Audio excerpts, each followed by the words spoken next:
सभामंचावरील माझे मार्गदर्शक माननीय दादा अर्चनाताई,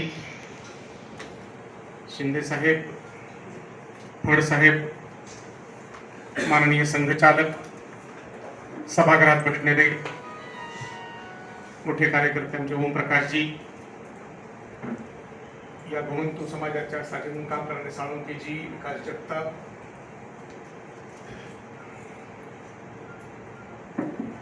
इथे समोर बसलेले सगळे लोक योजना म्हणून तिथं बसलेत, पण हे सगळ्याच्या सगळे स्टेजवरचे आहेत, मला त्याची माहिती आहे. त्यामुळे अशोकरावांसारखी माणसं इथे आहेत, त्याचा अर्थ इथे सभागृहात बसलेले सगळे ते हे सगळं एकच आहे, पण एकमेकाकडे पाहून बोलावं लागतं म्हणून काही लोकांना इथं बसवलंय, काही लोकांना तिथं बसवलं, एवढाच फरक आहे. मला त्याची कल्पना आहे. महाविद्यालयीन जीवनात एक प्रश्न पडायचा, तो खूप आधीपासून मला पडत गेला आणि त्याचा उलगडा मला संघात गेल्यावर झाला. माझ्या बालवयात मी संघात गेलो. गाणं म्हणायचा नाद असल्यामुळे ती गाणी होती, ती गाणी म्हणत गेलो. स्वाभाविकपणे लहान वयात खेळायला आवडतं म्हणून तिथे आणखीन रमलो. पण नंतर लक्षात आलं, हे नुसतं खेळ प्रकरण नाही आहे.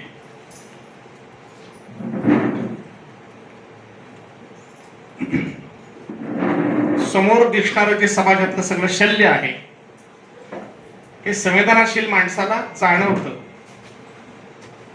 ते काढाया यत्न करावे, यातच जीवन साफल्य, हे कळत न कळत बाबा जोशींसारखी माणसं मुरवतात. आमच्या भागात ते प्रचारक होते. त्यामुळे तिथे खेळता खेळता, म्हणजे गाणी म्हणता म्हणता भगव्या झेंड्यांच्या समोर हे सगळं घडतं. दादांच्या जीवनात असंच झालं. त्यांच्या पूर्वायुष्याबद्दल फार मी सांगत बसत एवढ्यासाठी नाही की आपल्यापैकी अनेकांना माहिती आहे आणि ते पुस्तकातही दिलेलं आहे. मी पुस्तक वाचायला सुरुवात केली, माझ्याकडे त्याची सॉफ्ट कॉपी आली. तेव्हा सगळी वाचू शकलो नाही याचं एकमात्र कारण दादा असा आहे, प्रत्येक पान वाचत असताना डोळ्यावर पाण्याचा पडदा होता. नाही वाचता आलं, सगळं वेळ लागतच गेला. मला वाटत होतं की ही सगळी 2-250 पानं पटापटा पटापटा वाचून टाकावी. एक प्रसंग पुरे आहे. आई बरोबर कुठेतरी चालले, भूक लागली, जवळ काहीच नाही खायला. वडील तुंतुणं वाजवून कुठेतरी जाऊन भारूड म्हणून एखादी गाणी म्हणणारी मंडळी, त्यातला हा सगळा सर्वरे समाज. आईजवळ काय असता, आईने सांगितलं डोंगरात जा, फळं दिसतील ती खा. काय खावं लेकरानं? करवंद आणि जांभळं. त्याच्यावर भूक भागून चालायचं. भीक मिळाली तर खायची, नाही तर नाही खायची. आई आणि बाबा दोघंही भिक्षेकरी. मुलं वाचत नव्हती म्हणून नाव ठेवलेलं भिकू. एवढी कथा पुरेशी आहे. सगळं जीवनच हे असं आहे. आणि मग या भिकून असं ठरवलं, आपला समाज 7,000 जातींचा आहे, त्यातल्या 1243 जाती अशा आहेत की ज्या ह्या गटात येतात. आणि याची संख्या खूप मोठी आहे. बाबासाहेबांच्या सांगण्याप्रमाणे हा समाज 70% आहे. यांचं दुःख दूर करता येईल का, याचा विडा कोणी उचलला आहे का? हो, त्यांच्या लक्षात आलं. राष्ट्रीय स्वयंसेवक संघाची नावाची एक संघटना आहे, त्यांनी ठरवलंय या देशातल्या प्रत्येक जातीतला, रांगेतला शेवटचा मनुष्य जोपर्यंत अन्न, वस्त्र, निवारा, स्वास्थ्य आणि संस्कारांनी परिपूर्ण होत नाही तोपर्यंत काम पूर्ण नाही. आणि 7,000 जातींचं संघटन करणारा हा राष्ट्रीय स्वयंसेवक संघ 100 वर्षापासून काम करतोय. दादाने ते सगळं बघितलं. त्यांना भागवत भेटले. त्यांचे भागवत, आजचे भागवत वेगळे, ते भागवत तिकडचे, चंद्रपूर भंडाराकडचे. पण हो, तीच वेदना ज्याच्या अंतःकरणात आहे असा एक भागवत त्यांना इकडे कोकणात भेटला. टिटवलीकर आमचे इदातेजी, केव्हा तरी अपघात झाला आणि त्रास खूप पायातल्या काट्याचा व्हायला लागला, तो काटा भागवतांनी दूर केला. कथा रंजक आहे ती, मुळातून वाचा. आणि मग त्यांच्या मनात असलेला हा जो समाजाविषयीचा, विशेष करून उच्चवर्णीय समाजाविषयीचा जो काही थोडाफार किंतु परंतु असेल, तो सगळा निघून गेला. आणि त्याने ठरवलं की नाही, संपूर्ण देश सगळ्यांचा आहे. वेगळ्या परिभाषेत, म्हणजे माझ्या परिभाषेत सांगतो, त्यांचे शब्द नाही, माझे शब्द आहेत. हा देश, इथली साधारण संपत्ती, इथलं तत्वज्ञान, इथला वारसा कोणत्याही एका जातीच्या बापाचा, मालकीचा नाही. कुणीच असं समजू नये हे आमचंच आहे. नाही, कुणीच नाही. 7,000 जातीपैकी कुणीच समजा, आम्हा सगळ्यांचं ते आहे. मला असं का म्हणतात हे विशेष करून कळत नसेल. आत्ता माननीय दादांनी एक चांगल्या पुस्तकाचा उल्लेख केला, पंतप्रधान मोदी, सामाजिक समरसता पुस्तक आहे. त्याची प्रस्तावना सरसंघचालक सुदर्शनजी यांनी लिहिलेली आहे. त्याच्यात एक श्लोक चांगला आलाय आणि तो श्लोक असा आहे की जे धर्मग्रंथकर्ते आहेत त्यांच्या जाती सांगितले. मग तर माझ्या कानफडातच लावल्यासारखी झाली. ते सगळं श्लोक वाचला, सगळा श्लोक वाचित बसत नाही, पण तुमच्या 2 फक्त घटना लक्षात आणून देतो. याचाच एक संदर्भ राजर्षी शाहूंचं चरित्र वाचत असताना मला आला होता, पण त्याला पुष्टी मिळाली या सामाजिक समरसता पुस्तक वाचत असताना. मी जे आता बोलतोय ते सहसा कोणी सांगत नाही, बोलणार नाही. याची कारण काही असो, पण आमचे सगळे धर्मग्रंथ, वेद, उपनिषद, षड्दर्शन शास्त्र, रामायण, महाभारत आणि भगवद्गीता यांना धर्मग्रंथ म्हणून अथॉरिटी आहे. नंतरच्या काळात येणाऱ्या पोथ्या, पुराण, संत साहित्य हे त्याच्यावर आधारित सगळं लिहिलेलं, जगलेलं साहित्य आहे. पण मूळ धर्मग्रंथ आमचे आहेत हे वेद, उपनिषद, षड्दर्शन शास्त्र, रामायण, महाभारत आणि भगवद्गीता. त्यात रामायण महाभारत ही कथा भाग आहे, अजून थोडासा बाजूला ठेवू. पण हे जे 4 आहेत यांना धर्मग्रंथांचं वजन आहे. या 4ही सगळ्या धर्मग्रंथांचे लेखन करणारे कोण आहेत, तर ते अशाच विविध तथाकथित अनुसूचित जाती, जमाती, ज्याला काही अंशी कधी कधी बहुजन समाज म्हणलं जातं, त्यांनी हे सगळे लिहिलेलं आहे. 2 ग्रंथांचा उल्लेख करतो. Veda first book of human library मानलं जातं. त्याचे लेखन करणारे व्यास आहेत. त्यांची आई कोळीण आहे, वडील पाराशर हीन कुळातले आहेत. पाराशरांचे आजोबा वसिष्ठ हे वेश्यापुत्र आहेत. त्याचा उल्लेख त्या सुदर्शनजींच्या त्या लिखाणात, प्रस्तावनेमध्ये आहे. वेद कुणाचे झाले? त्याच लाईन मधला शेवटचा ग्रंथ भगवद्गीता, ज्याचा अभ्यास करण्यासाठी, वेदापासून ते गीतेपर्यंतचा अभ्यास करण्यासाठी जगातले लोक हिंदुस्थानात येतात. त्या भगवद्गीता सांगितली गवळ्यानं, ऐकली क्षत्रियानं, लिहिली व्यासानी. गीता कुणाची? म्हणून मी पहिल्यांदा शब्द प्रयोग केला, या देशातली साधन संपत्ती, तत्वज्ञान, धर्म हे सगळं आम्ही लिहिलेलं आहे. आम्ही म्हणजे हा तथाकथित अनुसूचित जाती जमातींचा प्रवर्गातला सगळा समाज. गंमत झालेली सांगतो. नेदरलँड मध्ये गेलो होतो. मिलिंद कांबळे म्हणून माझे मित्र आहेत. त्यांनी मला नेलं होतं. कांबळ्यांनी पांडवांना नेलं होतं, पांडवांनी कांबळ्यांना नाही. अशोकराव तिथे त्यांचा पेपर होता तो चर्च संबंधात होता, पण इथल्या अनुसूचित जाती जमातींच्या जीवना संबंधात होता. पेपर प्रेझेंटेशन होतं. मला ते म्हणाले, चल तूही थोडीशी पुष्टी दे. आमची नेहमी चर्चा होत असे. आम्ही समरसता यात्रा, ज्याची मागाशी उल्लेख झाली, त्या यात्रेत मी आणि मिलिंद कांबळे बरोबर होतो, म्हणून आमची दोस्ती झालेली. मिलिंद कांबळेंचा सगळा पेपर वाचन संपलं. ते म्हणाले, तूही 2 शब्द बोल ना. मी बोललो. ते 2 शब्द काय होते ते मुद्दाम सांगतो. नेदरलँड मध्ये मी बोललोय. Global human rights defence, GHRD नावाची आंतरराष्ट्रीय संस्था आहे. त्याच्या वतीनं ते 10 दिवसाचं नेदरलँड मधलं प्रदर्शन होतं, म्हणजे कॉन्फरन्स होती. मी असं म्हणालो, आजही हिंदुस्थानात काही ठिकाणी मंदिरात प्रवेश नाही काही मंडळींना. तो का असू नये? त्याचं स्पष्टीकरण काय देणार? स्पष्टीकरण मजेशीर आहे. या मंदिरासाठीचा दगड खदानीतून काढला आम्ही, त्याला छिल्ल चांगलं केलं आम्ही, भिंताडा बांधली आम्ही, त्याच्यामधली मूर्ती घडवली आम्ही, शिखर चढवलं आम्ही. नाही नाही, इथं काम संपत नाही. त्याच्या पूजेचे सगळे मंत्र देखील रचले आम्ही, तरी देखील आम्हाला मंदिरात प्रवेश नाही.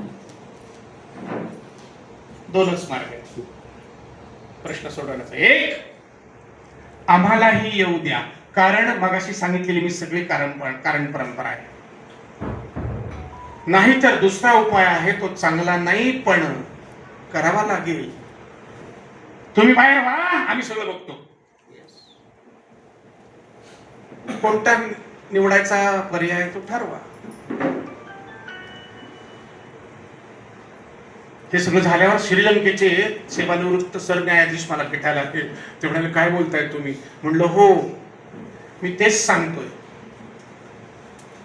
की इथली सगळी तथाकथित तत्वज्ञान आम्ही निर्माण केलंय.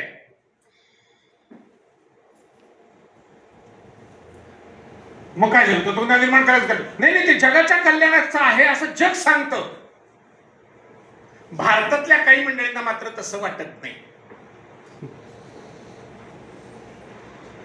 पण हे तत्वज्ञान जगाच्या कल्याणाचं आहे म्हणून हे टिकलं पाहिजे. भारत तेवढ्यासाठी टिकला पाहिजे. कझाकिस्तान मध्ये गेलो होतो, तिथल्या योग शिक्षक वर्गाची परीक्षा होती म्हणून गेलो होतो. परीक्षा सगळी संपल्याच्या दरम्यान भाषण झालं. आज कझाकिस्तान हा 100% मुसलमान देश आहे. 100% रशियातून तुटून निघालेला. आज तिथे 500 मुसलमान योग शिक्षक आहेत. माजी परराष्ट्रमंत्री त्यांच्या घरी राहायचा योग आला.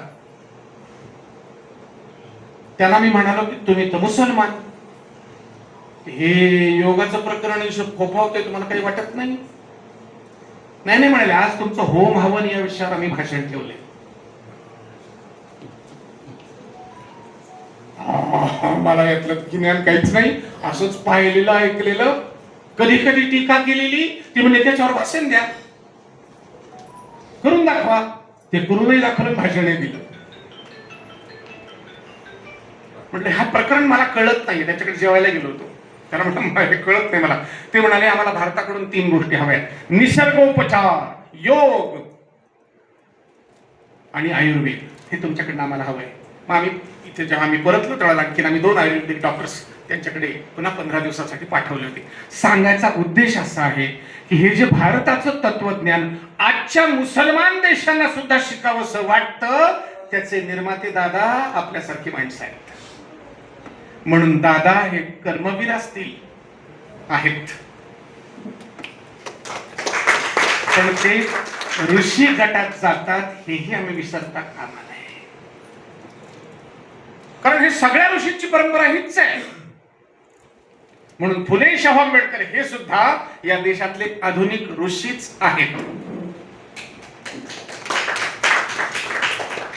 फुले शाहू आंबेडकर तिघचे तिघही ही ऋषी परंपरा विसरलेले नाहीत. त्यांना कळतंय आपण कोण आहोत. बाबासाहेबांचं तर एक भाषणच आहे, आपण कोण आहोत.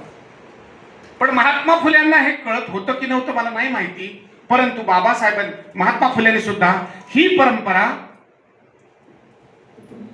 कशी ठेवली आहे. माझ्या हातात एक पुस्तक आहे, अगदी अलीकडे वाचनात म्हणजे मला माहिती होतं पण हातात नव्हतं. महात्मा ज्योतिराव फुले यांचं चरित्र आहे. पंढरीनाथ सीताराम पाटील यांनी लिहिलेलं आहे आणि हे चरित्र 1927 ला प्रकाशित झालंय. अधिकृत चरित्र पहिलं महात्मा ज्योतिराव फुल्यांचं ते आहे. मग हे पंढरीनाथ सीताराम पाटील कोण आहेत? तर हे त्यावेळेचे सत्यशोधक समाजाचे Akhil Bharatiya joint secretary, all India joint secretary Satyashodhak Samaj, त्यांनी लिहिले पुस्तकात. ते जशाला तसं मी वाचून दाखवतो, म्हणजे मग कोण म्हणतं पुरावा द्या वगैरे होणार नाही. आणि मग मी म्हणतो की इथली जी परंपरा आहे ती महात्मा ज्योतिबा फुले यांनी जरा स्पष्ट लिहिली आहे. अर्थात प्रारंभ छत्रपती शिवाजी महाराजांनी केलाय, हे विसरता कामा नये. छत्रपती शिवाजी महाराजांचा फोटो आहे इथे. माझ्या वाचनात असं आलं की अशा ज्येष्ठ संघ कार्यकर्त्यांना जेव्हा जेव्हा विचारलं जायचं तुमचं तत्वज्ञान सांगा, त्यावेळेला ज्येष्ठ कार्यकर्ते सांगत असत आमच्या तत्वज्ञानाचं नाव आहे शिवाजी, चौथं अक्षर नाही. त्यांनी जे जे उद्योग केले ते आम्हाला करायचे. त्यांनी काय उद्योग केला? हिंदवी स्वराज्याची स्थापना केली. संपूर्ण हिंदुस्थान हिरवागार असताना भगवी पताका फडकवली, छोट का असेना. मानवी मानवांचे, हिंदवी हिंदूंचे, स्पष्ट आहे. मग ते महात्मा फुलेंनी त्यांचं चरित्र लिहिलंय, पोवाडा गायलाय छत्रपती शिवाजी महाराजांचा. त्यात स्पष्टपणे म्हटलंय रोविला झेंडा हिंदूंचा. हे महात्मा फुले शिवाजी महाराजांबद्दल बोलतात. मला याचं स्पष्टीकरण हवं होतं, ते मला अचानक मिळालं. माझे मित्र सचिन शिंदे, त्यांच्यावर मी गेलो होतो. मला म्हणलं ते पुस्तक पाहिजे. हे पुस्तक मी वाचलेलं नव्हतं, पण दुसऱ्या हातात पुस्तक विकत घेतल्याबरोबर पैसे दिल्यानंतर दुसऱ्या तिसऱ्या मिनिटाला मी त्यांना तो एक संदर्भ काढून दिला. त्याला त्याची गंमत वाटली. तो संदर्भ कोणता आहे? तो संदर्भ मोठा गंमतशीर आहे. तो संदर्भ असा आहे की महात्मा ज्योतिबा फुले हे स्वतःच्या भाषेत त्याचं वर्णन करतात. लक्षात घ्या, ते मोठं मजेशीर आहे. आणि ते असं आहे की या हिंदू राष्ट्राचा त्यांनी उल्लेख केलाय, तेवढा फक्त उचलतो. बाकी महात्मा ज्योतिबा फुलेंचं काम त्याच्यावर 7-8 दिवस बोलता येईल. आपल्या देशातील 6-7 करोड लोक आउट ऑफ 35, 6-7 करोड लोक विद्येच्या अभावी हजारो वर्षापासून आपली माणुसकी गमावून बसले आहेत. माणूस आहे माहितीच नाही. मध्यंतरी एक चांगला सिनेमा निघाला होता. एक पोलीस या भटक्या विमुक्तापैकी एकाला धरून बडवत होता. बोल कोण आहेस, बोल. आरोप होता चोरी केल्याचा आणि त्याला तो मारत होता. बोल कोण आहेस, त्याला सांगता येत नव्हतं, तोंडातून रक्त येत होतं. शेवटी तो काही बोलेना म्हणून शेजारी कोणीतरी तिथे कोणीतरी बहुधा कोल्हे नावाचे डॉक्टर्स आहेत, त्यांना ते बोलावून आणून विचारतात हा किती वेळाला मी याला बडवलंय. हा सांगत आहे तोंडातून रक्त येते, पण हा म्हणतोय काही सांगत नाही मी कोण आहे ते, पण हा चोर आहे. त्या डॉक्टर साहेबांनी त्या पोलिसांना सांगितलं थोडा वेळ तू बाजूला सरक, आणि मग त्याच्याशी बोलले. आणि नंतर त्या डॉक्टरांनी पोलिसांना सांगितलं मेला तरी तो सांगायचा नाही, कारण त्या माणसाला माहिती नाही की मी मनुष्य आहे. जसा सिंहाला माहिती नाही की मी सिंह आहे, जर इथल्या डुकराला माहिती नाही मी डुक्कर आहे, हरणाला माहिती नाही मी हरण आहे, इथल्या कोणत्याही पशु पक्ष प्राण्याला स्वतः कोण होते माहिती नाही, तसंच या माणसाला मी मनुष्य आहे हे माहिती नाही. मारून उपयोग नाही, मारून टाकलं तरी कळणार नाही. अशी माणसं आज असू शकतात, आहेत. त्याच्यावर सिनेमा निघालाय. त्याचा संदर्भ मी या ठिकाणी देतोय की आम्ही माणुसकी गमावून बसलेले लोक आहोत. ते धार्मिक गुलामगिरीच्या घोर नरकात पडले आहेत. त्यांनी धर्म रचून सुद्धा, हे माझं वाक्य आहे. आणि त्यामुळेच हे हिंदू राष्ट्र लुणे बनून हिंदू धर्माचा ऱ्हास होत आहे. ही गोष्ट ज्योतिरावांच्या नजरेस चांगलीच येऊन चुकली.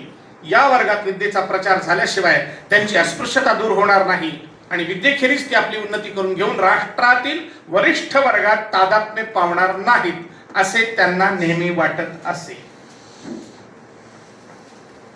इथे 2 शब्द नवीन आले, त्याचं स्पष्टीकरण मला जे समजलंय तेवढं मांडतो. नंतर कान पिळायला दादा आहेत, आपण शिंदे साहेब आहेत, ओमप्रकाश आहेत, कोणी पिळायला हरकत नाही. म्हणून माझे कान जरा लांब आहेत तुमच्यापेक्षा. नंतर जवळ येऊन बघा. खूप वेळा पिळून घेतली का.